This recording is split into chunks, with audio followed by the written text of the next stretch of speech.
तो वहीं खबरों में बढ़ते हैं आगे, जहां भिलाई के बैकुंठ धाम का सूर्यकुंड तालाब इस वर्ष छठ पूजा में बेहद खूबसूरत और मनमोहक रूप में नजर आएगा।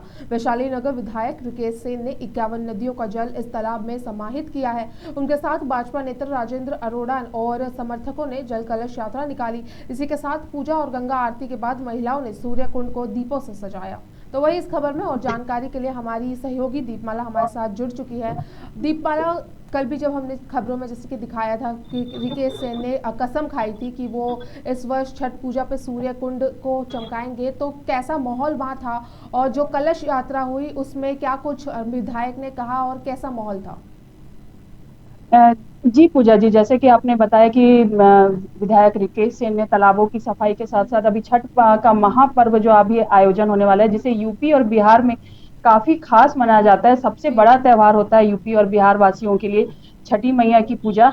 इसी को लेकर विधायक रिकेश सेन ने चुनाव के पहले ही घोषणा की थी कि एक आम सभा में, जिसमें वो गए थे कैंप 1 बैकुंठ धाम, वहां उन्होंने गंगा जल लेकर हाथ में कहा था कि वो जो है तालाबों की सफाई में विशेष ध्यान देंगे और खासकर बैकुंठ धाम जो तालाब है उसको काफी स्वच्छ और सुंदर बनाएंगे। उसी को उन्होंने पूरा करते हुए इस साल छठ महापर्व के समय पे सूर्य कुंड जो तालाब बैकुंठ धाम में जो सूर्य कुंड तालाब है उसे स्वच्छ किया है और उसमें 51 पवित्र नदियों का जल लाकर कलश यात्रा के माध्यम से कल जो है ये कार्य किया है, जिसमें विधायक के साथ साथ विधायक प्रतिनिधि और महिला मोर्चा के भी पदाधिकारी शामिल हुए। और उन्होंने कहा कि ये काफी जिस तरह से यूपी बिहार के लोगों के लिए पर्व काफी खास माना जाता है, उसे ध्यान में रखते हुए कार्य किया जा रहा है।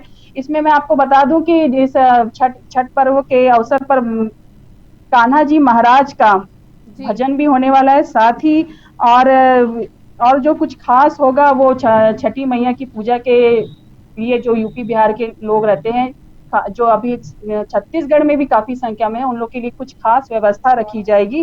और पूजा जी, जिस तरह से विधायक जी ने खास कर जिस तरह से ये अभी कार्य किया है, जिसमें 51 पवित्र नदियों का जल है, जिसमें जी। गंगा, इंद्रावती, गोदावरी के साथ साथ छत्तीसगढ़ के भी कुछ कुछ पवित्र नदियां हैं जिनको एकत्र करके ये कार्य किया जा रहा है। जी पूजा जी।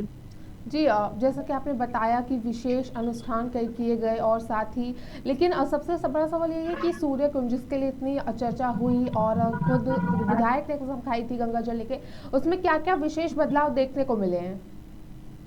जी पूजा जी, मैं बता दूं कि आपको जिस तरह से भिलाई में पिछले कुछ समय पहले स्थिति थी कि पानी की समस्या बहुत थी, जी। उस समय उस समस्या को देखते हुए प्रेम प्रकाश पांडे, जो कि पूर्व विधायक भी रह चुके हैं, उन्होंने नदियों और तालाबों के लिए कुछ विशेष कार्य किया। उसी को देखते हुए अब उन्हें पानी वाला बाबा भी कहा जाता है। इसी कार्य के अंतर्गत उन्होंने बैकुंठ धाम सूर्य कुंड तालाब के को स्वच्छ बनाने के लिए राज्य सरकार केंद्र सरकार से मांग की और आज जो है ये तालाब काफी लोगों के लिए एक पानी का स्रोत बना है, जिससे लोग यहाँ पे आसपास के जो आम्रपाली सोसाइटी है, कैंप 1 की सोसाइटी के लोग हैं, उन लोग के लिए ये पानी का एक मुख्य स्रोत बना हुआ है बैकुंठ धाम का सूर्य कुंड तालाब।